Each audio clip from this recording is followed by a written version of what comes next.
I mean, no one, least of all an elected member of parliament, least of all the leader of the opposition, should be surrounded by a mob clearly subjecting him to harassment and intimidation. That has no place in a democracy.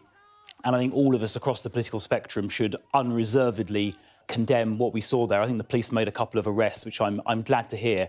But no one in public life should face that sort of intimidation and harassment at all. It is completely unacceptable. Some of the people involved in that fracas have previously done similar things to people like Michael Gove and BBC journalist Nick Watt. And they did mention Jimmy Savile. They did mention that. They also mentioned Julian Assange repeatedly. They mentioned COVID. They mentioned the opposition more generally. And so I don't think you can point to what the Prime Minister said as the cause of that. You certainly can't blame him for the fact that mob were clearly behaving in a totally unacceptable way. Should he apologise unreservedly for what he said?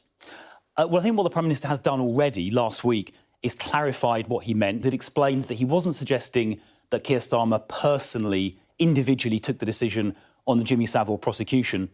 But Keir Starmer's own website, Chamber's website, says he was responsible overall for the CPS. And in fact, Keir Starmer himself apologised for the CPS's failings, just in the same way that the Prime Minister has apologised for the failings in number 10 Downing Street in the last couple of years. So I don't think what he said, particularly when clarified in the way that you just demonstrated, means that what he said originally was misleading. You certainly can't say that what he said in any way prompted, provoked or justified the harassment and intimidation